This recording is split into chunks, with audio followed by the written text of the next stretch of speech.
we should probably just talk about barbecue. When you're doing something that you love, time literally stands still for you until all of a sudden you're snapped back. There are people who read that and be like, yes, this is the missing ingredient. And there are people who read that and think this is new age voodoo BS. He told me, no, you're not ready to give up your career right now. There's no complacency in you. Talent is only part of the equation, people. Everything about the early days of my career should not have worked. I should not have been able to do anything in this industry. To me, it's always an uphill climb. Like there's no top. It will break you if you don't know how to handle it. My goal for the Everyday VOpreneur podcast is simple. I want to keep having amazing conversations with incredible guests who are going to help you to learn and grow in your voiceover business. In order to make that happen, there are two things that you can do for me. One, hit the subscribe button on this channel. More subscribers, bigger guests. And number two, hit the like button on this episode. Thanks.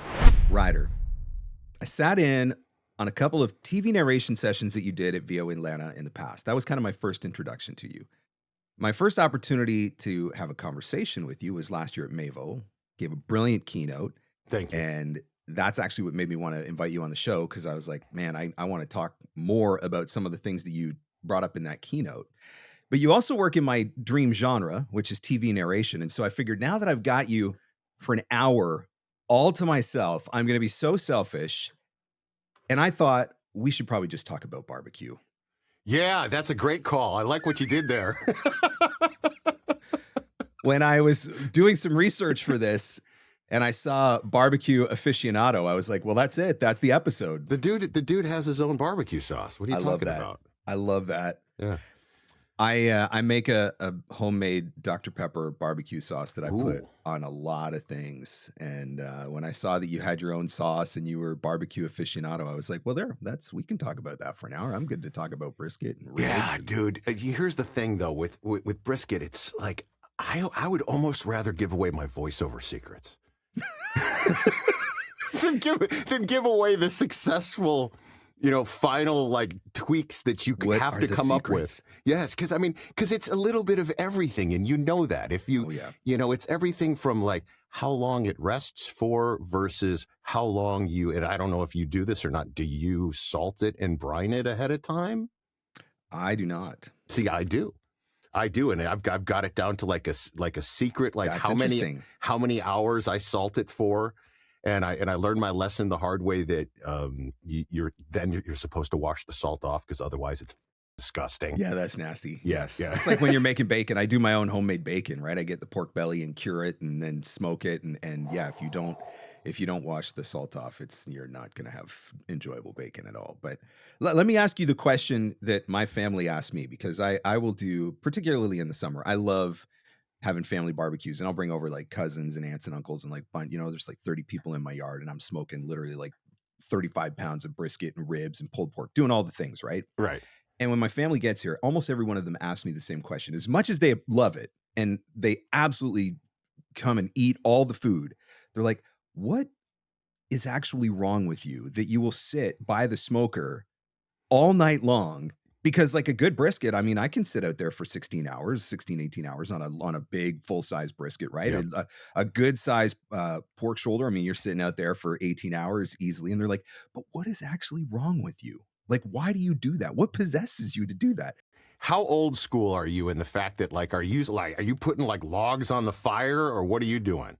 I do both. So I was a pellet guy for a long time, but a few years ago, my wife got me an Oklahoma Joe stick burner. So it's not like full size, but it is. I went and got cherry wood, and I chop up cherry wood and put sticks in it to burn. And so I am literally sitting there managing a fire all night long. See, and I love it. See, that does not give me any joy whatsoever.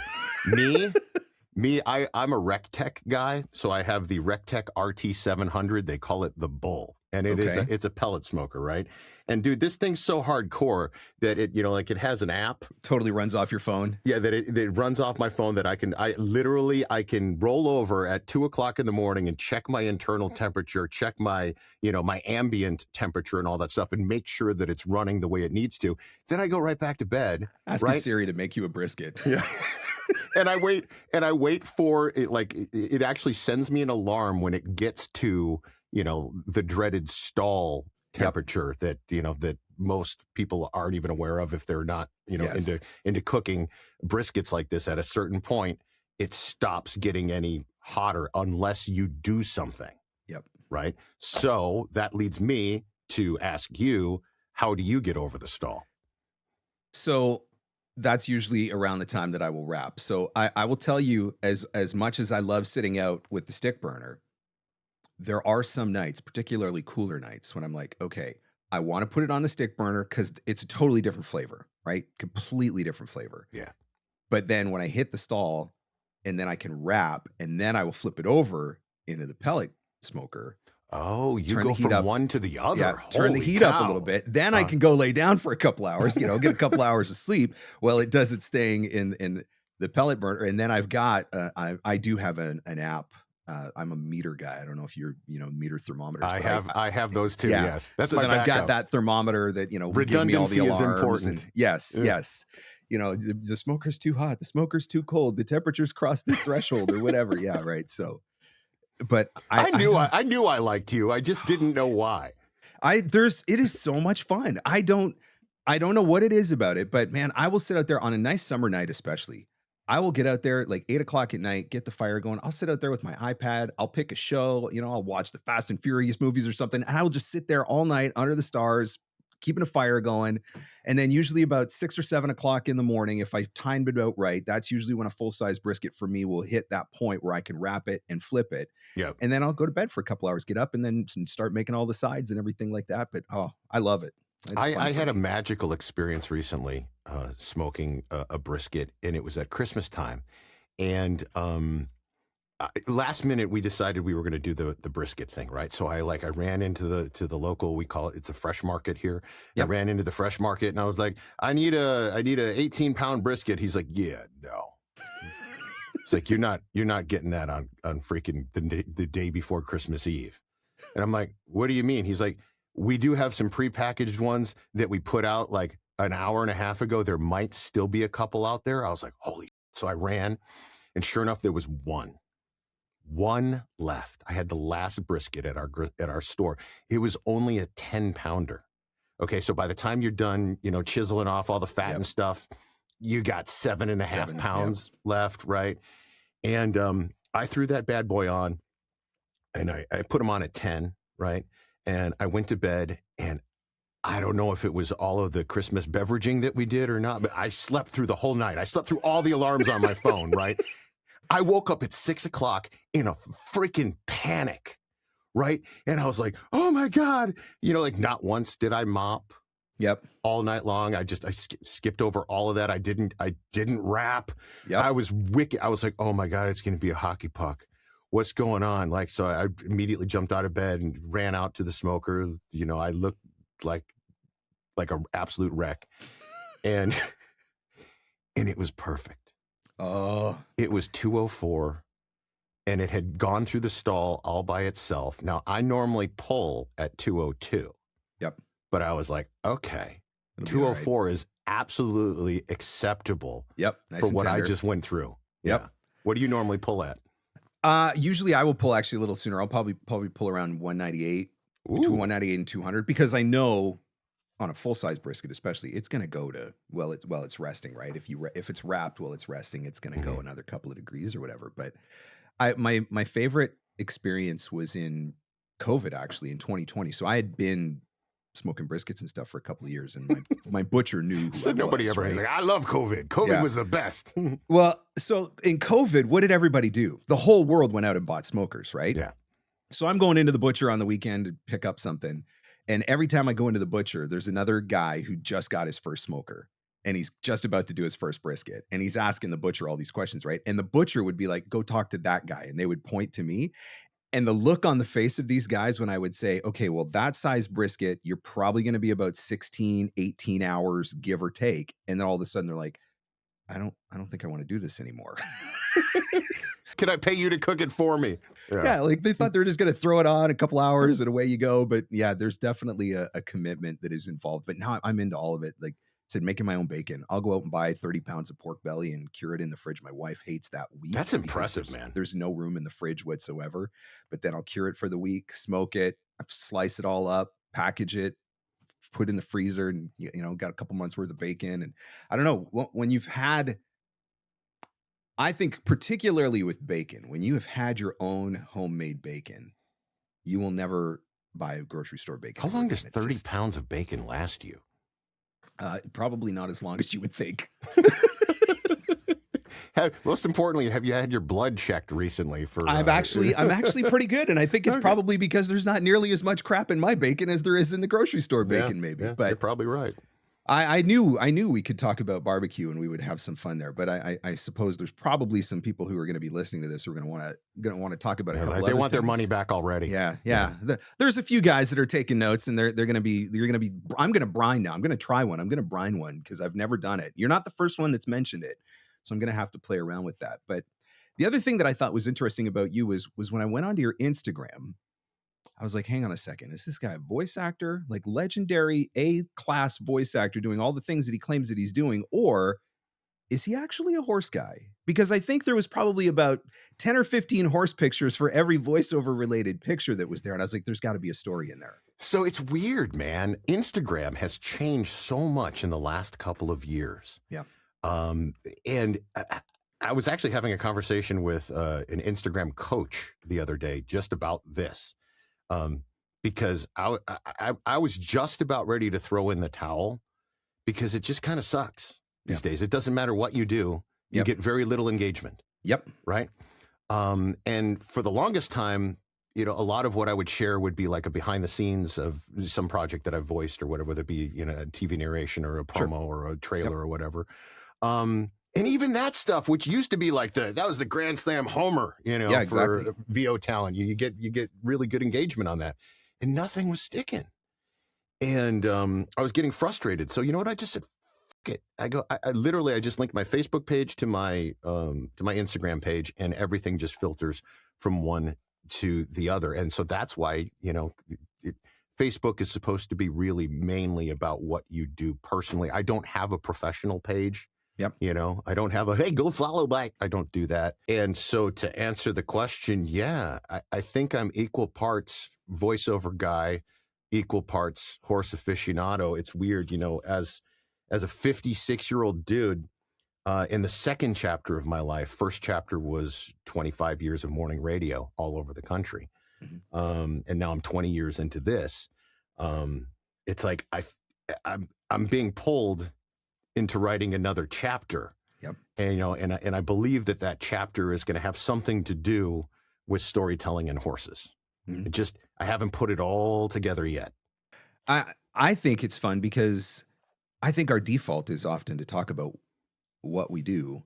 And I think by extension, often what we do is how we associate who we are. And I don't think that's always accurate, right? I mean, yes, you're a voice actor. That's part of your story. But I mean, you can tell if I didn't know you at all and I was looking through and watching some of your reels and stuff like that, like I can tell when you're on your farm, when you're with your horses, when you're doing with your animals or whatever, like you look so happy, so at peace, right? Like you can see that. I like to see that all side the of sweat people. and the dirt and my the horse poo. Yeah. My 13-year-old daughter, totally horse crazy, like completely, totally horse obsessed. And she has to get volunteer hours for school. And what are you going to do? Send her down here for 3 months? What are you going to do? This is what she does. One of her teachers has horses and boards horses for other people. And she can't keep up with everything. And so my 13-year-old daughter is getting volunteer hours by shoveling horse crap for one of her teachers at school. And she literally, it is like the highlight of her week. Like when she is there, and she's in the barn and she's with the horses and and I'm like, show me any other 13-year-old kid that wants to spend their time shoveling horse crap, right? But she is absolutely in her glory. The joy that it brings her to be around those animals and just. And you know what the beauty of that sport is? I'm sorry to interrupt, but the beauty of that sport, you being a father of a daughter, right, is that there are no dudes in the sport. So it's like you'll never have to worry about that. Like it's like, like she's not in a play, she's not in, sports or whatever where there's always dudes. There's no dudes in horses. I tell people all the time, I'm like my son is, 11 years old and he's been riding since he was 5 and he is amazing Nice. On a horse. Now, we don't do the competitions and the competing and the showing and all that fun stuff. We just ride. Yep. That's what we do. We go off into the forest and just try and get lost. Yep. But for like a young man, man, getting into horsing, like literally, you'd be the one boy for every 100 girls. So if you were like a 13-year-old playa, I'm just saying that's where you should go. That's where you should be going and hanging out. That's where you should be going. But the beautiful part of her being into this sport so early is that she is going to, for the rest of her life, know what happiness feels and looks like, and most importantly, what hard work is. That's the thing for me, is the work ethic, right? Like I have so much respect. And for her, she's not even doing it as a job at this point. Like, she would love to find a job somewhere and do it, but she just goes and does it on her Saturday because she just loves it, and she's not afraid to work hard doing it. And I mean, there's a lesson in there for all of us, I think, when it comes to finding something that you love to do and you never work a day in your life, kind of that whole philosophy, right? There's probably something in there for all of us. Yeah. And the correlation to me in voiceover is that in the beginning of my career, it never, ever, it didn't feel like work. Yeah. It was just something that like hours would disappear. Yeah. And it's like when you're doing something that you love, time literally stands still for you until all of a sudden you're snapped back into it. You're like, oh my God, where did 7.5 hours go? That used to be for me, like when I was young and I was playing guitar, I started playing, my dad played guitar. So I was like, I want to be like Dad. So I started playing guitar when I was, 7, 8 years old. And that was the first chapter of my life. Yep. Was literally playing guitar 8 or 10 hours a day, and it eventually paid off. And I got to play with the Foo Fighters and Godsmack, like literally on stage with them, which was freaking amazing. Yep. So I don't know. I mean, it's like, I feel like anything that you love, like if you're ever questioning, like, do I really love this? Or like, is this just something like that I'm doing? Right. Yep. The answer lies in, does time disappear when you're doing it? That's good. Yeah. It's so true. I get like that sometimes when I go out into the workshop and I start playing around in the wood shop, and my wife comes out 8 hours later. She's like, "Are you planning on eating today?" Or well, that'd be a good idea. I should probably do that. I should probably do that. It's funny as a 56-year-old man. It doesn't happen that much for me anymore, but it literally just did recently. I'm launching in February. Not sure when this is going to air, but in the first part of February, I'm launching literally the world's first voiceover coaching app. Okay. So that, like, literally you can coach voiceover wherever you are. Mm-hmm. If you're standing in line, if you're waiting to pick up your kid at school, literally you can coach from your phone. And it was one of those things. It was one of those things that a year ago was a dream, right? And it was on my mission statement for an entire year. You're going to do this. This is going to be the year. Blah blah blah. December came. I hadn't done it yet, so I lit a fire under my ass and created well over 10 hours of content that we're going to be going with live like right away. And so it literally was a dream, that became reality all in the span of like 6 to 8 weeks. But the coolest part was I got that feeling. Yeah. Time too had nothing to do with it. It's like I was just in the zone. Like I'm sharing my knowledge, my love, all of this passion for this craft, yep. With people that I normally can't work with because I'm too fucking busy. It's nice when you find that thing. I want to go back to the early days, because you said that you felt this in the early days of your career too. I want to go back to the guest bathroom. Yes. Tell me about the guest bathroom in the early days. Well, we had this house not too far from where we live now. And it had this, this upstairs sort of like, I don't know, I guess you'd call it like a second living room area. And it had a bathroom off the side. And, to me back then, I didn't even know what voiceover was. Right. We're talking, this was like the early 2000s, and it was just an idea, like get a microphone, talk into it. And, for me, coming from the world of radio, back then, in the beginning, it was more like doing radio commercials, or it was doing radio imaging. Yep. Right. But I mean, it was just the jankiest setup you could possibly imagine with the cheapest of shit, right?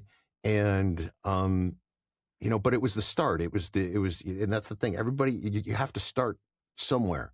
And one of the things that I always like to coach the people that I work with on a daily basis is that the reason why you're paying me, the reason why you're paying Marc Scott, right, is for us to share with you what worked and didn't work for us back then so that you can skip A through F and go straight to G. Oh, I've said that so many times. I've already made all the mistakes. There's no reason for you to do that now. I've already been there, done that. Let me show you how to skip that part. Right. Exactly. So for me, that room, I remember the carpeting.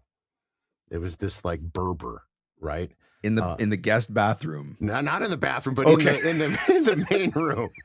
And it felt weird on my feet. And directly below us was the kitchen where my wife was always listening to this, CNN all freaking day, the TV blaring, and I'd constantly yell down to her like, "You turn that down!" But that was the start. That was the beginning of it all. And it doesn't, in retrospect, feel all that special. But at the same time, I know how special it was because, we get deep here, that was placed on my heart by God. Mm-hmm. Like, I didn't know what was going, and that's the thing. Like, a lot of times, it's presented to you, it's given to you, you don't even know why it's there, Yeah. That's what voiceover was to me. And that's why, to me, to this day, I hold it with such, admiration and respect and love. I never take this game anything but seriously. Like most of the time, you see me bouncing around the hallways of a Mavo, how the hell we pronounce it, Mavo, or a VO Atlanta. Yep. I've always got my game face on, because I take it very seriously, but that's just one side of me. Literally everything about how I started in voiceover is the wrong way to do it. Like, it never should have worked, right? I was a rip and read radio guy. That was the extent of my training. You walk into the radio station half an hour before your shift, and there's a stack of local commercials there that you're literally just rip, read, on to the next, right? That was the extent of my training. I was recording in my living room, acoustically, like literally the worst place, but it's the only spot that I had in the apartment that I lived in. I bought an EV RE20 microphone because that's what they had at the radio station. Well, now I understand that that's like pretty much the worst voiceover microphone that you can ever have, right? Yeah. Like, everything about the early days of my career should not have worked. I should not have been able to do anything in this industry, but I was sure I was moving in the right direction. And I think that that's important for people, because I think sometimes we put too much emphasis on trying to get it all out of the gate. I'm trying to get my Whisper Room or my Studio Bricks or my my Neumann or my 416. I'm trying to get everything immediately before I start. And I mean, if you can do that, I guess, great. But I mean, if I can start the way I started, or if you can start in a guest bathroom, right? Like, maybe you don't have to quite have all of those things. Maybe the most important thing is that you just get going where you're at and incrementally improve every day. Yeah. Well, I said this at the keynote address at Mavo, and it was, you got to show yourself grace, because all of it happens in the time and in the doing. And there's really not much that you can do, except invest the time and do the thing. Yep. Right. And you can't rush it. And that's the thing, is a lot of people that get into voiceover want to rush it, and they see the success of the people around them that are leading the way, but yet they don't see the 15 years that it took to get there, or the 20 years that it took to get there. And I get it, because like most people getting into this are grown-ass adults who have grown-ass adult responsibilities that, like legit, they're sick of doing what they were doing and they want to do this. And a lot of them are really talented. Yep. But I hate to say it, but like, talent is only part of the equation, people. Yep. Doesn't matter how good you are. It's only just a tiny little fraction of the equation. It's so true. How many years did it take you to become an overnight success? 15. I would gauge it all on, like, when did you book your first promo? Okay. Like, to me, because that's when I joined the Paradigm roster in New York and booked Bellator MMA on Spike TV, that was the beginning of the snowball effect. Okay. Because there's something that happens, like when all of a sudden you become a thing, people want more of the thing. Work begets work is right? Yeah, 100%. And a lot of times, and I don't know if this is synonymous in everybody's profession, like whatever you do today. I don't know if this is going to resonate with you, but for those that are coming from the broadcast world, from radio, it's weird. Where like in the beginning, my first job, I was getting paid $11,000. Okay, and at the height of my voiceover career, I was making $250,000. Okay, and when I finally left voiceover, I was making $80,000 because the industry just went. Yep. You're not that much better than you were in the beginning. From year 1 to year 10, you're not that much better. It's like incremental. But what's weird is that now all of a sudden they're paying you for your tenure, for your experience. Yep. Right. So it's like I look back and I go, well, it was very synonymous in voiceover. Like I didn't get that much better from year 1 to year 10. But what's interesting is that, like, all right, then I started generating some income, and but from year 10 to 15, that's when all of a sudden stuff just started happening, And again, like I look back and I go, well, I'm not that much, but yes, you are, and you're getting paid. You're getting paid because of the reputation that you've built. Yeah, I think the 15 years thing is really important. And you had mentioned that in Mavo, and that was one of the reasons why I wanted to bring it up, because I'd made a note of that in Mavo. Because I will talk to voice actors who are, I'm on my second year, I'm on my third year. What the heck? Why am I not doing, playing at this level? Why am I not signed by Atlas? Why am I not doing whatever? And I'm like, because you're, on your third year. And I'm not saying that you can't, that there's not going to be a situation where somebody's going to come in and they're just going to have it. They're going to be the it voice in the moment. That's exactly what everybody's looking for, whatever. But more often than not, this is something like anything else that just takes hustle and consistency over time. And you need that time for work, skill, connections, relationships, et cetera, to compound, right, to get you up to that next level. In the other business world, they call it proof of concept. Yeah. And your proof of concept in voiceover, comes like when you show your reel. Not your demo, your real. What did you really do? Yep. When push came to shove and you had to perform and you did, what did it sound like? And most importantly, did they come back for more? Yeah. Tell me about, you talked about, the first so many years you're building up, and then you hit the point. It's like you hit the zeitgeist, right? You're the voice, you're the guy, you're reliable. Everybody knows you. Your name is out there. You obviously have the ability to do the thing and do the thing well.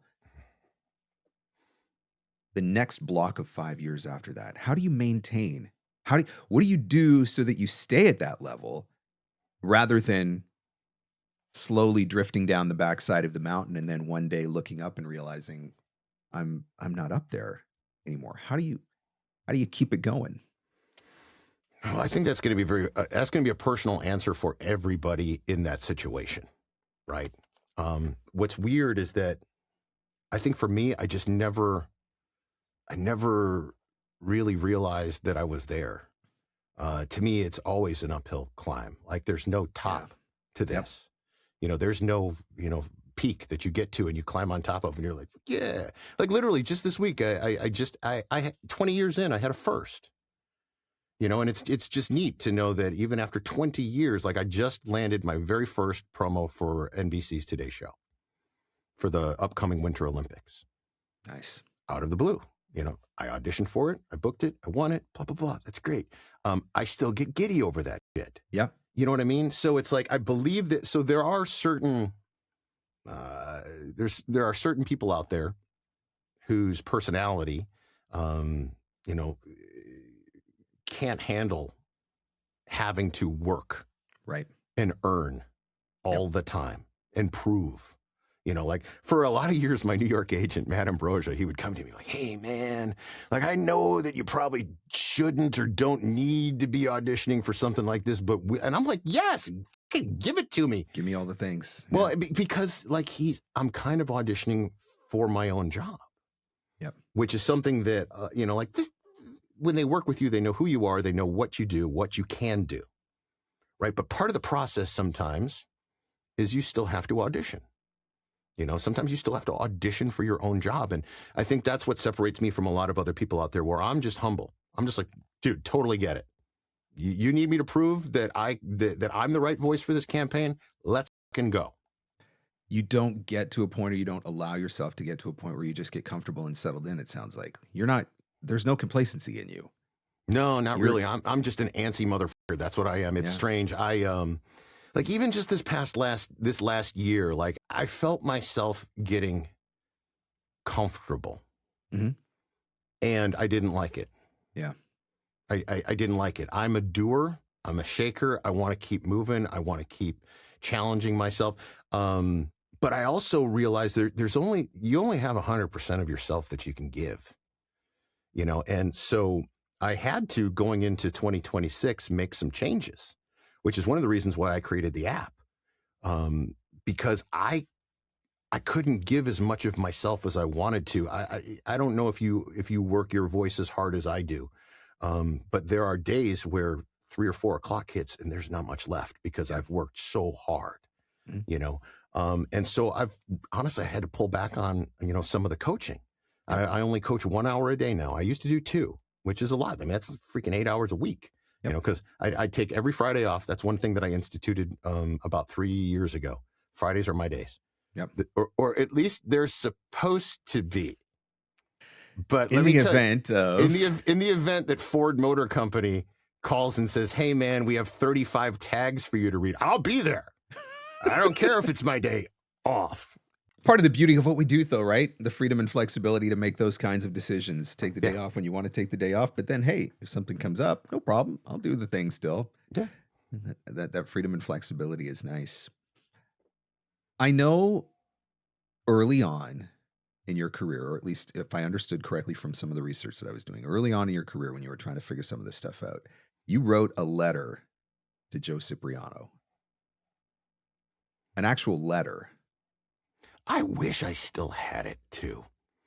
I really, I am such a pack rat. I have some of the dumbest stored around in drawers and stuff back here. But for some reason, that letter disappeared. But what Joe did for me back then was set the bar in all the ways. Meaning what a professional looks like and sounds like, how he acts and presents himself to the world, who he is as a person, right? And ever since then, he took the time to handwrite me back on more than one occasion. This, think about how many times we're annoyed because we have to email somebody. Yeah. But he had to write this and send it back to me with legitimate life-changing advice where he told me, no, you're not ready to give up your career right now. It would be stupid of you to do that. And so to this day, I'm, every time I see him, I'm like, thank you, Joe. Thank you, Joe. Because I know that I wouldn't be where I am in this moment right now with you today had he not nutted up and said those words. So let's turn the tables. It's a few years later. You're the guy who's achieved amazing success in your career at this point. You've had incredible opportunities in trailer, promo, commercial, narration, all the things. And there's a voice actor who decides that they're going to write you a letter, like you were writing to Joe. What's your advice back to them? I think we kind of touched on it a little bit earlier. And that is that you can't rush this. And the analogy that I like to play out is that, you're playing chess against God every single day. Right? So you make your move, he makes his move. You make your move, he makes his move. The problem is, most of the time, when you make your move because you're so excited to make your move, it's going to take a long time for him to make his. Right? So, to me, the biggest advice to share with anybody getting into this is that if you are a control freak, type A, this might not exactly be the profession for you until you can tame that. Right. You know, the only reason why I'm good at it now is because I had to be that person for 20 as a morning show host, the guy directing all the chaos. You know, I had to be a control freak. And then once I got into voiceover, I learned that I can't control anything except for what I'm doing right now, right here on this microphone. Yep. Right. So, you know, that's a lesson that a lot of people getting into voiceover, they don't want to hear it. Yeah.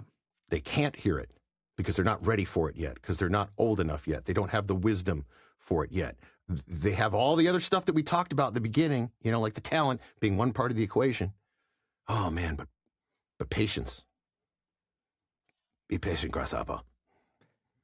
So much of this is completely out of our control. And you're right. It will break you. It will break you if you don't know how to handle it. Because, okay, take agent auditions.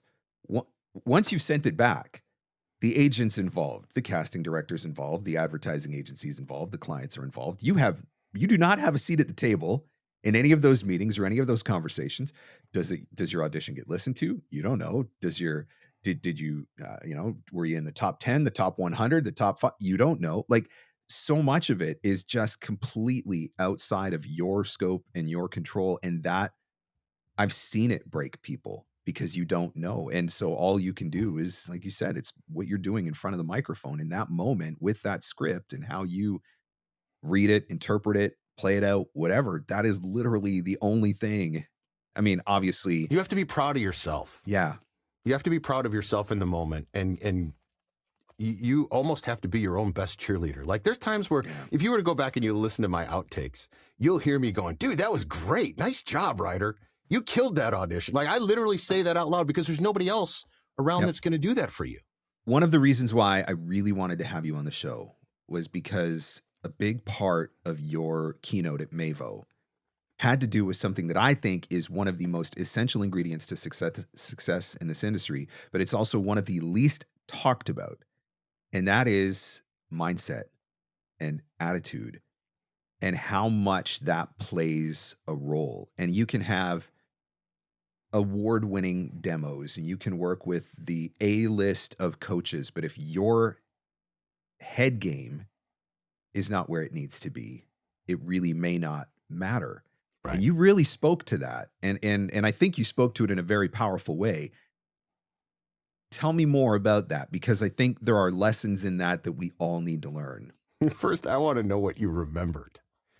I want to know what stuck out to the point that you were like, all right, we need to come back to this in a few months. Because just the fact that you addressed it, I think, is so much of it. Because it's so often it's about, work with this coach, work with this demo producer, apply to this agent, go on this casting site at this level. That's the advice over and over and over again. And there are a few people that are sitting down and saying, and by the way, while you're at it, you got to learn how to get your head checked. Yep. You've got to have confidence. You have to bring gratitude. Your attitude is going to make so much of a difference, because if you deliver an amazing performance in a session, but you're a dink, guess what? Nobody's going to remember your amazing performance tomorrow, right?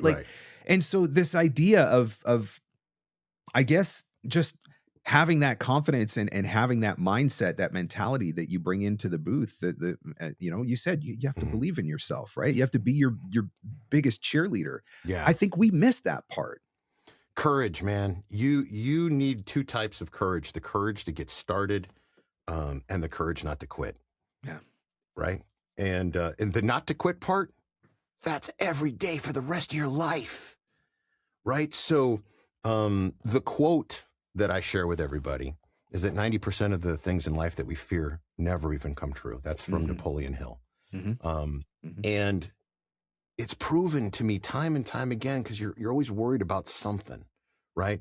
I'm worried about this. I'm worried about that. Well, if you were to go back and you were to look at all the things that you've been worried about in the last week, how many of them actually came true? How many of them were actually something that actually reared its ugly head? The answer is probably 0 to maybe 1. Yeah. Right. But we live in this constant state of afraid. Yeah. Right.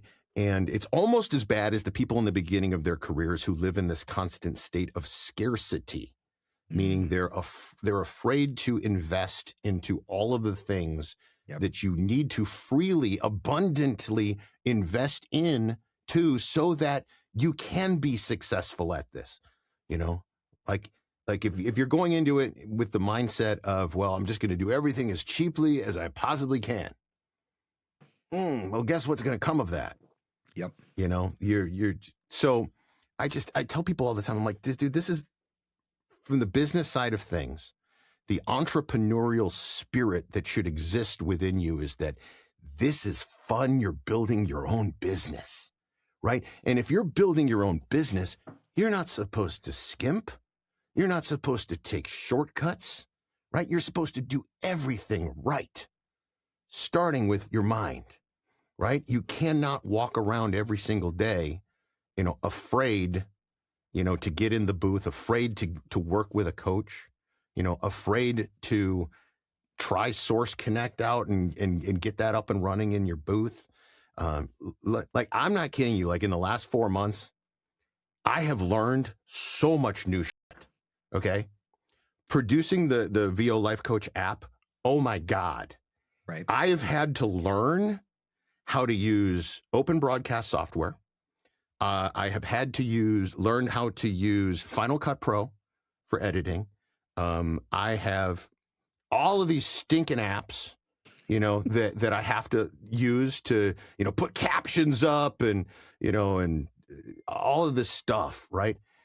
I'm still challenging myself after all of these years to learn and not be afraid of the learning. You mentioned Napoleon Hill. Have you read Think and Grow Rich, I'm assuming? Oh, yeah. There are two kinds of people in the world, I think. There are people who read that and be like, yes, this is the missing ingredient. And there are people who read that and think this is New Age voodoo BS, and they toss it to the side. Right. It was a great book. And I tell you, that book was part of what brought me out of my mindset was not in the right space when I first got started in this industry. And there were a lot here of somewhere. I'm looking for it. Yeah, I've got it over on got a copy of a well-read copy over on my shelf too. But there it is.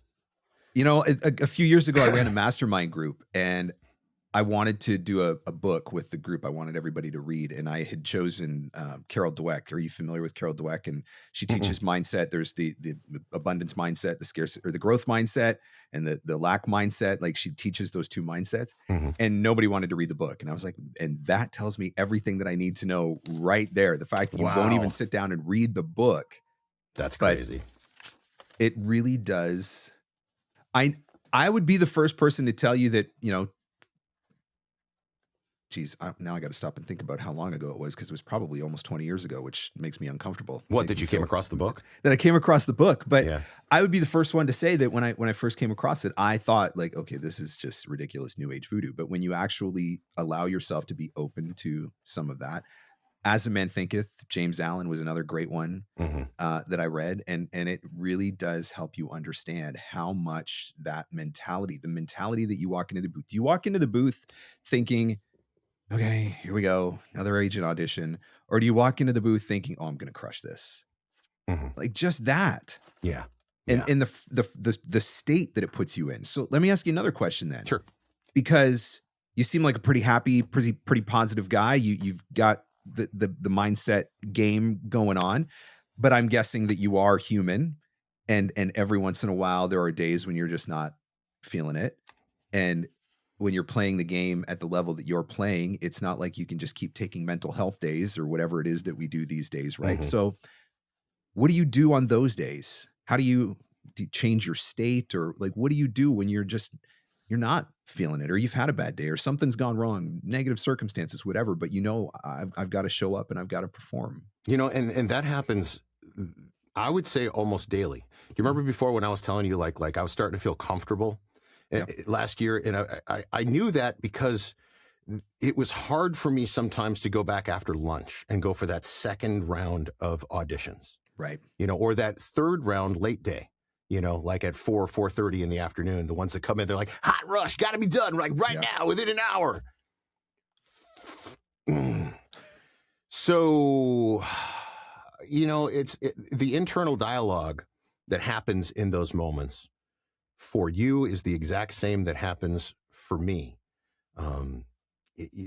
Although I think that for the people that are newer into the equation, they appreciate whatever auditions they can get, whatever opportunities they can. Like, first of all, let me just say this, like I'm kind of a dick for saying, oh my God, like I got to audition again at 4:30 in the.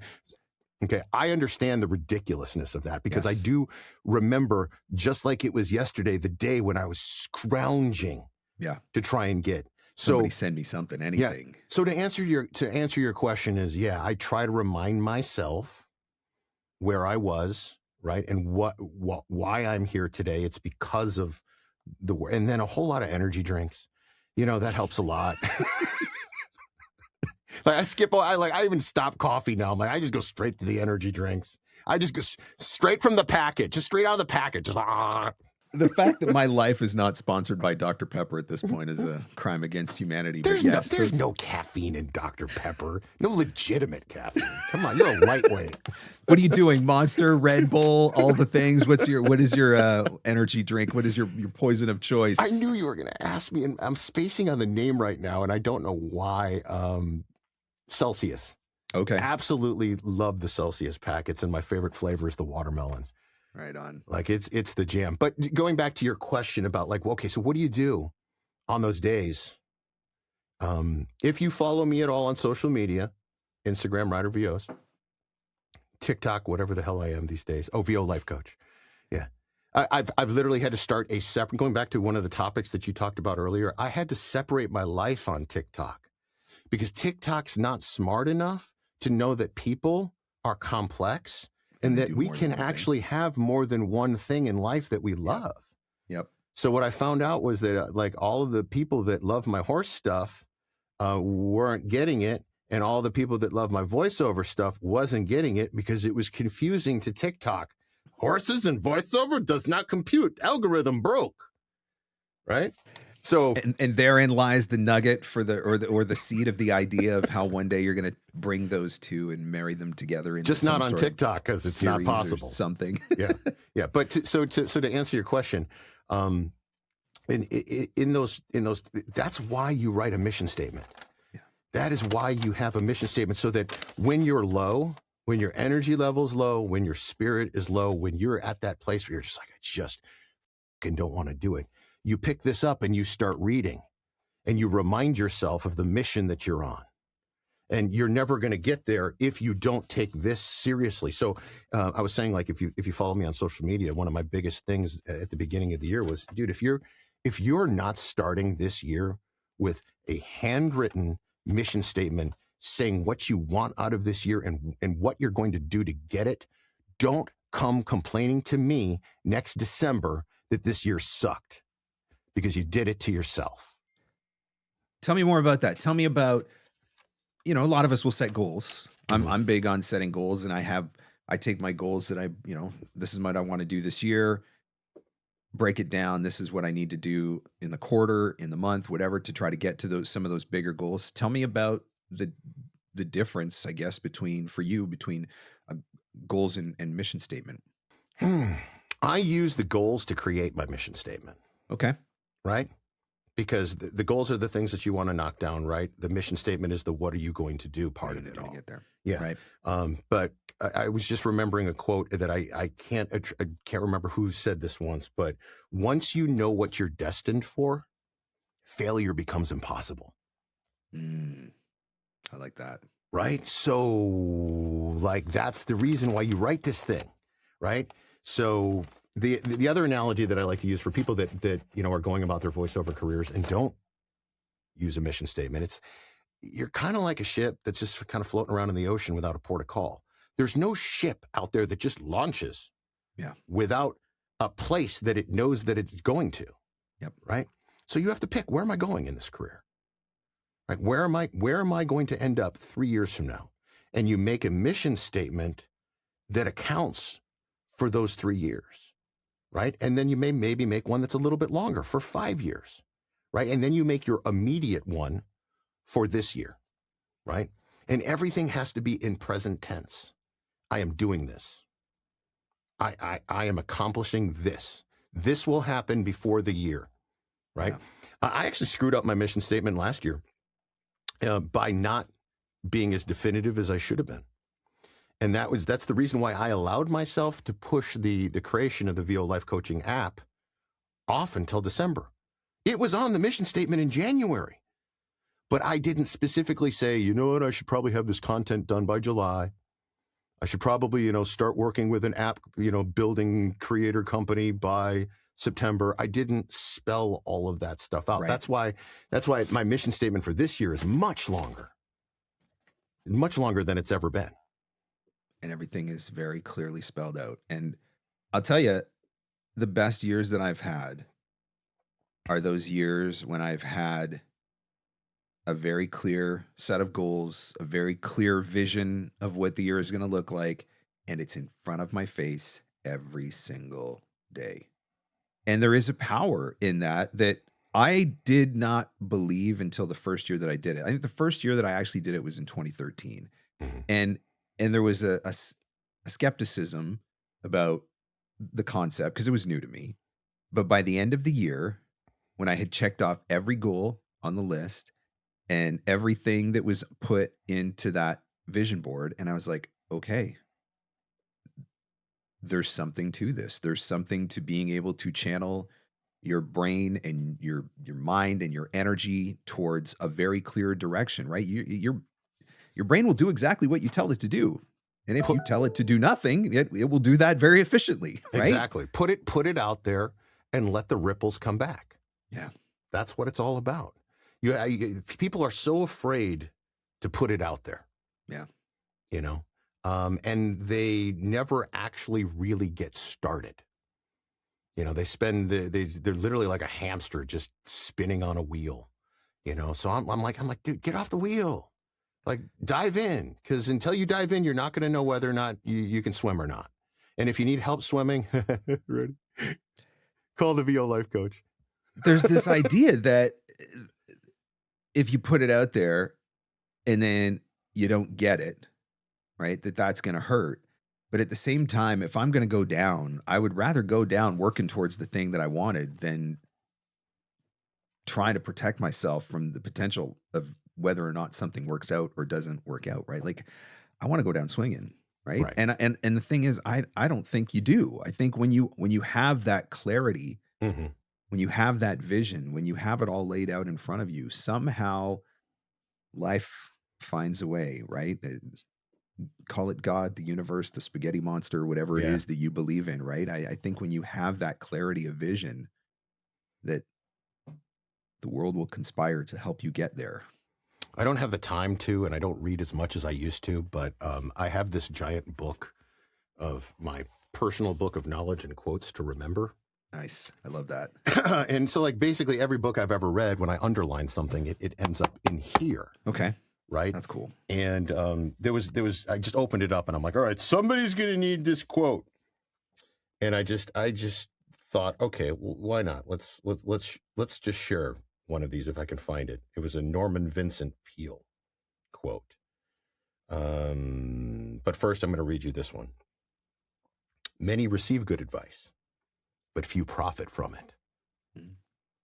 So all the little golden nuggets that you got listening to this today, the question is, you on the other end of this, what are you going to do with it? Yep. Right? Like, why were you here for this hour? Yep. Right? None of it matters if you're not going to actually do something with it. Yep. So this is Mark and I encouraging you to actually fucking follow through. Got that? Yes. All right. Say something amazing while I find this quote. I read something off of your website that I want to get into a little bit in the last couple minutes here. It said, this is not your typical coaching where you read a script and then I tell you how you should have read it. In fact, we might not ever read a word of copy. In my personal experience, a small fraction of success in voiceover is about actual performance. Tell us about the app. Oh my God. What you just said is so offensive. I'm so offended. Because I'm not even sure if you would believe the words that you're saying right now, but I do believe that it's all about the performance, but most importantly, the choices that you make that lead up to the performance, right? So for me, when I decide, people ask me all the time, they're like, so you coach promo, right? Because that's what I'm mainly known for. Yep. And the truth is I don't teach promo. I teach commercial acting. That's what I excel at, because about 8 years ago, I had an epiphany that I'd been doing it all wrong, that I was so focused in on the sound and the mechanics and all of that stuff that I was never really connecting with the words, or even deeper, the person who wrote the words, right? And once that changed in me, that paradigm shift happened, all of a sudden, a guy that literally booked no commercial whatsoever was booking it left and right. Right. And so I believe that it's the backbone of every successful voice actor's career. You know, you talk about successful businesses, most of them don't just have one thing they do. You know, they have many different things that they do. And so for us in the voiceover industry, it's genres, right? So, but to me, the one that everybody can benefit from learning how to stand out in what I call the sea of mediocrity, you know, is by learning how to perform better. I don't even remember what the question was. I was all hopped up there. I want to know more about the app. I want to know more about your approach to coaching, because it sounds like, I mean, that was a quote from that I read off of your website, but it sounds like your approach to coaching is a little bit different from a lot of coaches who will sit you down and they'll read a bunch of scripts and give you line reads and tell you this is how you should do it, or say it this way, or try it that way. But it sounds like you're coming from a totally different perspective. Well, yeah. Is the app going to come from that different perspective? Yeah, absolutely. 100%. I mean, here's the thing. When you coach with me one-on-one, to me, the most important thing is knowing that you're in the right place, mentally, spiritually, physically, because if you're not, none of the rest of it matters. Yep. Maurice Tobias taught me that many, many years ago when I coached with her. And I didn't get it back then until I became a big boy. And then I really realized now it's like, I can't come into this booth with a bunch of freaking baggage. You just can't. You have to process that. So the VO life coaching side of it is that, is being able to talk to another, you know, somebody in the business, in the trenches, doing the thing, you know, and say, hey, listen, like I'm having this issue at home. I'm having this issue at my full-time job. How can we, you know, get you through all of that so that you can actually be a better performer in the moment, right? There's many sessions where literally no scripts are read whatsoever, where we're just talking business, talking chops, you know, talking life coaching type stuff. The app, though, the app is an amalgamation of my 20 years of experience. And there's so many different cool things in the app, and different subscription levels and all that fun stuff. But literally, you're going to be the first human on Earth to see this outside of, you know, the beta testers who've been testing it for the last couple of months. But so hopefully that you can see some of that focused on. I don't know, but it's really cool where we've broken it down into. This video archive literally has hours and hours and hours of stuff for you to learn from. And then, you know, most importantly, you're coming to me because you want to learn how to actually do this, right? So there's a workout section. This is so cool. I call this the audition ride along. Okay. This is where you actually get to watch me in real time audition for the same jobs that you could potentially be auditioning for. Right on. Okay. Right. So that you can see how I process stuff. And, you know, I call what I teach the process because of something that you said a couple of minutes ago, where there's a lot of coaches out there that don't really empower you with anything besides the wisdom they're giving you in the moment. That's it. Yep.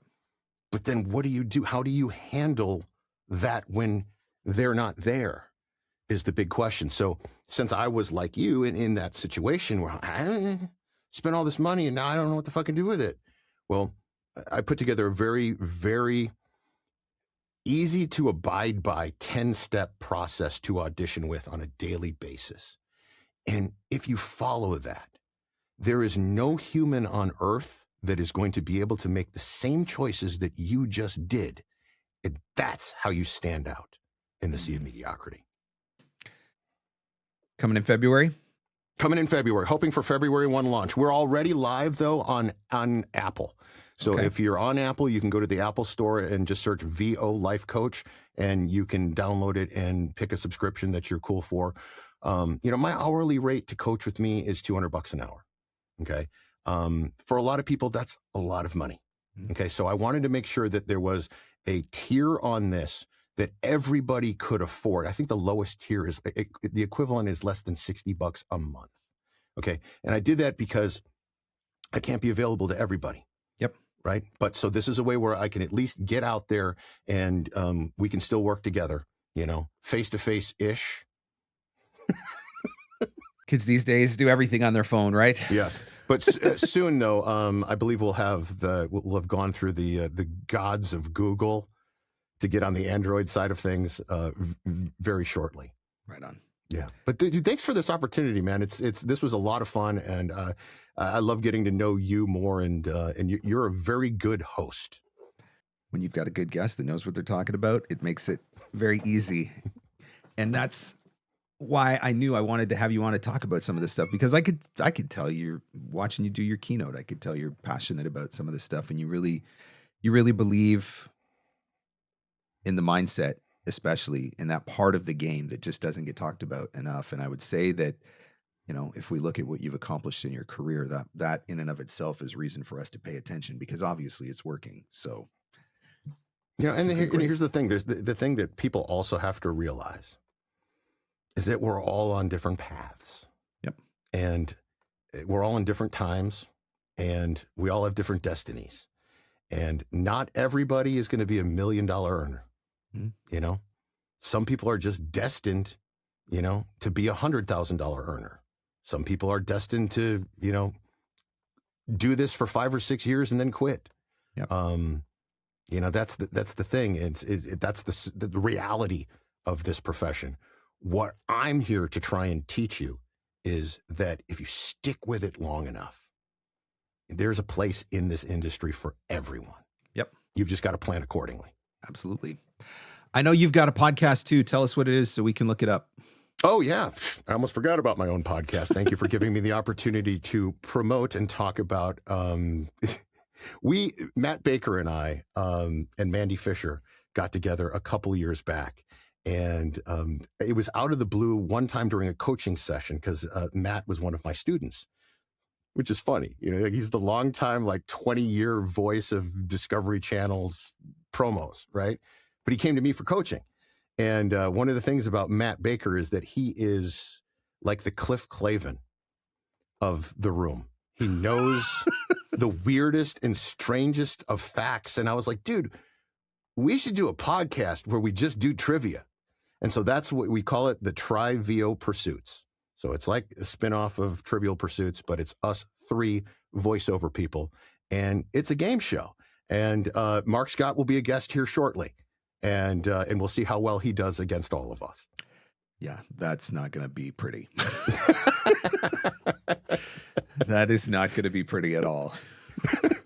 But it'll be fun, and that's the beautiful part. We will have some fun. Yes. Yes. We see the difference between that and this today is that we drink booze and shoot the shit, and it's just really just playtime. Right. You come here to this to learn. You go there to have fun. Right on. Well, we will make sure to put that the podcast, the app, all the things into the show notes so that people can look it up, get connected with you if anybody wants to dive a little bit deeper into all of this stuff. So we'll include all that. Ryder, thank you so much for your generosity with your time and with your wisdom, and for being a good example of what it's like to build a successful career in this industry. Thank you, Mark. Much appreciated. It was an honor to be here. Had a blast.